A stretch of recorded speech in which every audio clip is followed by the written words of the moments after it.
This is Ashley Newby, and you're listening to the Black Studies Podcast, a Mellon Grant sponsored series of conversations examining the history of the field.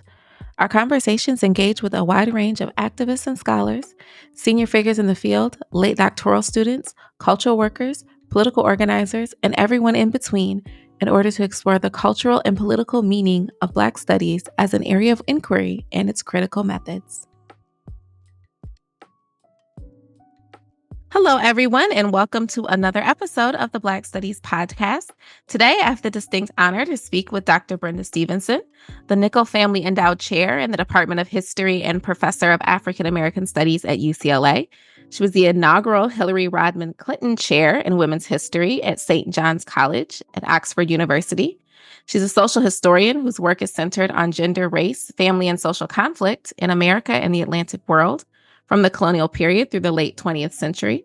Her book publications include Life in Black and White, Family and Community in the Slave South, which was the winner of the Gustavus Meyer Outstanding Book Prize, The Contested Murder of Latasha Harlins, Justice, Gender, and Origins of the LA Riot, which won the I.W. Wells Barnett Award for Bravery in Journalism, and the Raleigh Prize from the Organization of American Historians, What is Slavery?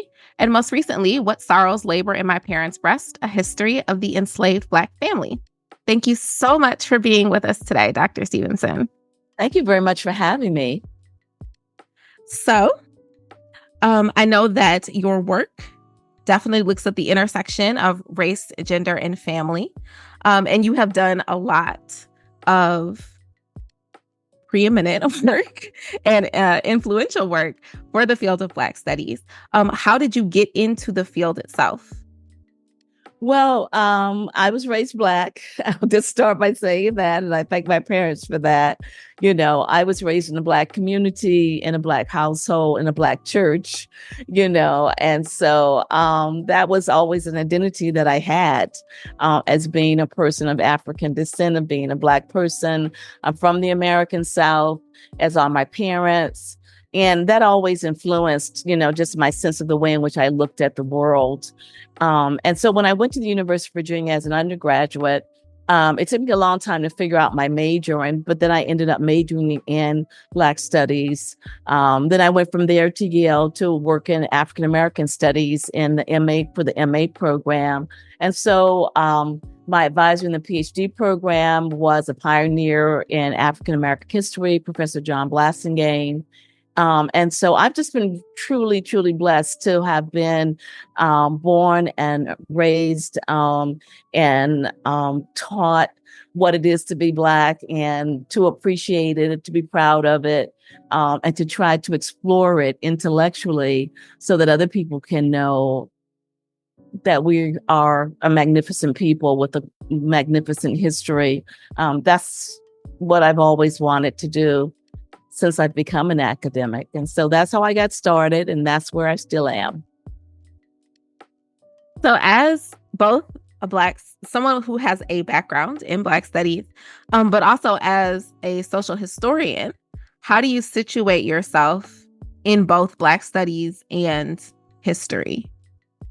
Well, the African American studies piece to it, the Black diaspora piece to it feeds into everything that I do because, I am interested not just in the history, which is, of course, my central interest, but also how that history is or defines our music, our dance, our intellectual ideals, our gender prescriptions, our literature, our art, etc. So having really been, as I say, blessed to have learned first African American studies, and history was a big piece of that, but I've learned the literature, the music, the religion, et cetera, by being in interdisciplinary programs, both as an undergraduate and then in an MA program too.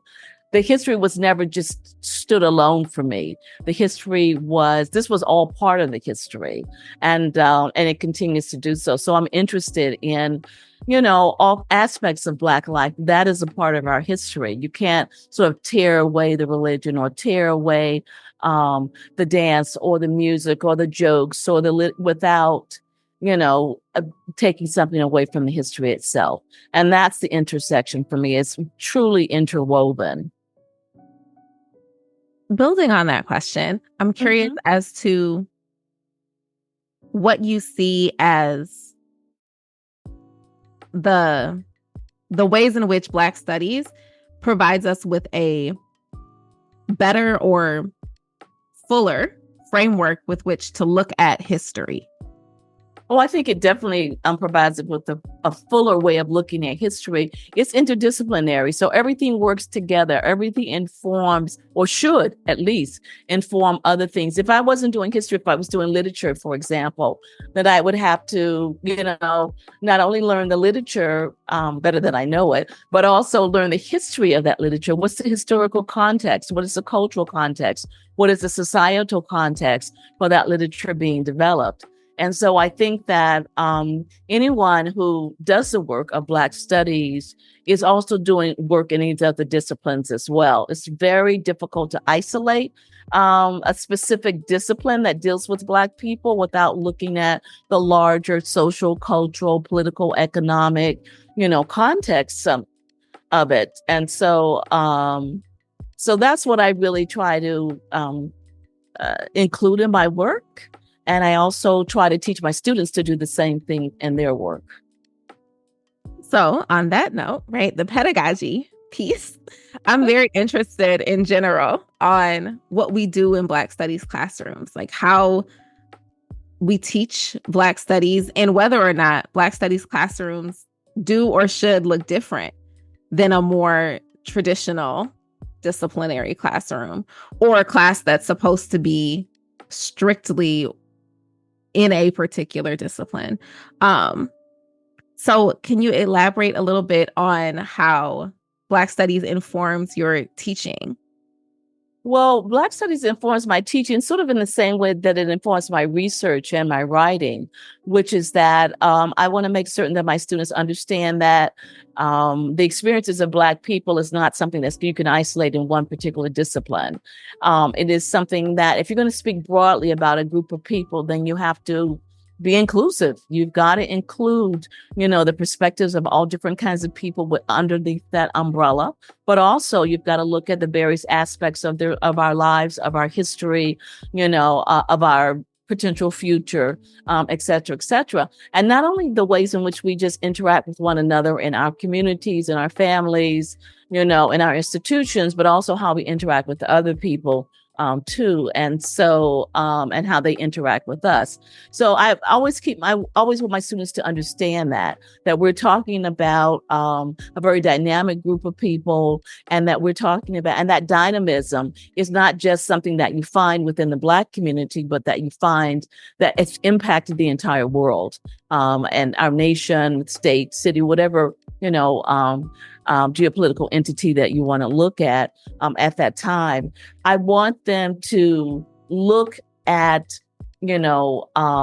literature. I want them to look at jokes. I want them to look at song. I want them to look at dance, and then to see the literature in all of those pieces, to see the history in all of that, to see the politics and all of that, the economic, and all of that. And that's how I go about, teaching Black studies, whether I'm teaching, and I'm of course always going to be teaching from the perspective of the historian, because that's what I'm truly trained to do, but that is a part of the history, and the history and all that other stuff is a part of the literature and a part of the music and a part of, any other aspect of Black life that we want to discover, explore, and create knowledge about in Black studies. Thank you. So in thinking about the past of Black studies as a field, what both excites you about how it came into being, especially thinking about this dual purpose of both advancing excellence in education and protest and student activism around pushing institutions to formalize Black studies departments and programs? So what excites you, but then what do you think are maybe lessons that we can learn from things that might have been lacking in the past within the field? Well, I think what excites me about it is that it was created, that it's there, that it was created, that Carter G. Woodson and all those folk, and even before him, people before him, who, in terms of the oral histories that were passed down from our African ancestors to, people who were forced to the new world, the quote unquote new world, and brought those stories and those lifestyles and those ideas with them. So for me, that's the creation of Black studies is right, there at that moment that the African began to decided I'm going to remember who I am and where I came from and what my culture was like, and I'm going to pass that on. And so I'm really just excited about the notion that it's gone from an oral history, but still remains an oral, history, but that's also become something that's been printed, that's been taught, that continues to be created, continues to be passed down, spread, continue to indicate the impact of Black life on life in the world and life on our globe and our country, et cetera. So that's really what excites me about it. I'm also excited by, Black people, students coming into my classroom and learning that they can hold their head up high, that they have a glorious history, that we have survived everything, that we have created so many things, that we have, that we have fought for our dignity and our equality, and that we've made our community, our families, and the nation and the world better because of our determination not to be less than, not to be, treated as a person who's less than or hasn't contributed, et cetera. So that's one of the things many things that really excite me about it. I think that, Black studies, like any other discipline, starts out fairly traditional, although we've been, because of our interdisciplinarity, we've been always a little different and not as traditional as some disciplines have been. But I also think that, we are framed by the academy. We are framed also by the community. And so, the kinds of conservative viewpoints on life, on, sexuality, on class, on expression that we see, in our society, in our community, in our institutions is also impacted, the Black studies in general. And so, we break through. We're just like any other group. We have things that, oh, no, we don't talk about that. And then somebody breaks through and somebody says, why did they do that? And then other people realize the importance of it. Because at the end of the day, Black studies has got to be inclusive. Okay. It is it is the exploration of Black life, all Black life. Okay. Not just the middle class, not just the educated classes, not just the working poor, not just the, heterosexual, not just the male, and so it's got to, not just the rural or the urban. It's got to be inclusive of not just Democrats, also Black Republicans, so it's got to it's got to be inclusive though, because Black studies is who we are. We are Black studies, and that's all of us. So on that note, what excites you about where we are now in the field of Black studies and where we might go? Well, I'm very excited about our embrace of the study of material culture. I think that's for history, at least Black, for African American history, African diasporic history, that's really new and to a certain extent. And so, participation in archaeological digs, getting information from, ancestral homesteads, communities, et cetera. I'm very excited about that, just personally in terms of my own work. I'm also excited about what's always been a part of Black studies, which is that to express our desire and our desire for equality, our determination for equality, and our and how we're owed equality. And so Black studies from the beginning to now and in the future, that is a huge part of that as we express to the world, who we are. And so that makes me very excited. But I'm also very excited to see that we are taking on new topics in sexuality, for example, new topics or new areas of methodological approach, new areas of inclusion in our studies. And standing up for our studies as we see, our political world become more conservative and its impact on the academy, standing up for what we teach, standing up for what we create, standing up for the importance of our work is exciting to me, because it is a battle right now. It is a battle as to whether or not, what we teach, what we write will be respected, will be included, and so we have to really, take that very seriously and continue to work to not be pushed back to a time where Black studies is not important, when Black studies does not get funded, where Black studies does not even get included, in curriculums, whether or not, and I'm talking about college curriculums in particular, but also in high school curriculums, in middle school curriculums, and in elementary school curriculums. We have got to make certain that we don't go back to becoming invisible, that we don't get, invisible intellectually, invisible in terms of our place in our society, invisible in terms of our contributions to our society, invisible in terms of the kinds of issues and conflicts that we have within our society. We worked really, really hard to pull that veil back, and to make our point that we are here. We've always been here. We've always, contributed.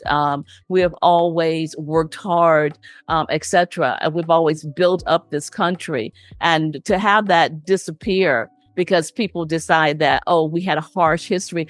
Oh, yeah, we had a harsh history. Okay. But that's not our fault. And, Right. and if you don't have the visibility, if people don't even know that, how can it be prevented from reoccurring? Well, thank you. I definitely want to be respectful of your time, but I wanted to ask if there's anything else you would like to add. Well, I would like to add that I think that Black Studies is a very worthwhile discipline to for young people to take on. The people who are associated with Black Studies globally, but also nationally at your university and around our society are really brilliant thinkers, activists, intellectual, and sometimes otherwise activists as well. And there is much to still discover. There is much to still let the world know about and to create. And so I just welcome all of those brilliant minds out there to Black Studies. And I hope you enjoy just a little bit of what I have enjoyed, how I have, it's just been magnificent and wonderful to me as a person, as an academic, for my career. I just feel so blessed to have, fallen into it really when I was an undergraduate. Well, thank you so much. Well, you're certainly welcome. And thank you for having me on. I feel very honored to be here talking with you about Black Studies. Thank you.